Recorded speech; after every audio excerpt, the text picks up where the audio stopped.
Ça suffit de présenter les étrangers comme des délinquants. Car les étrangers sont des êtres humains et ce sont le plus souvent des travailleuses et des travailleurs. Femmes de ménage, agents de sécurité, éboueurs, ouvriers, cuisiniers, plongeurs, livreurs. Dans tous ces métiers pénibles et mal payés, les immigrés sont surreprésentés. Et que dire des médecins et infirmières qui soignent nos malades et prennent soin de nos anciens. Ces travailleurs, monsieur Retailleau, vous leur pourrissez la vie. Vous le faites en empêchant l'accès au titre de séjour. On les attend des mois, des années, et quand ils arrivent, ils sont déjà périmés.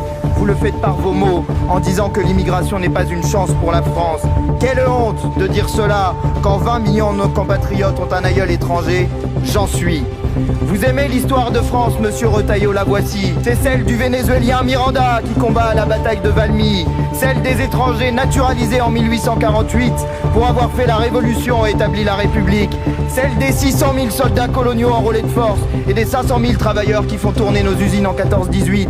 Celle des Allemands, Italiens, Espagnols, Polonais ou Arméniens comme les Manoukians qui rejoignent la résistance en 1940. Celle des Algériens, Marocains, Tunisiens, Sénégalais qui débarquent en Provence pour libérer la France en 1944.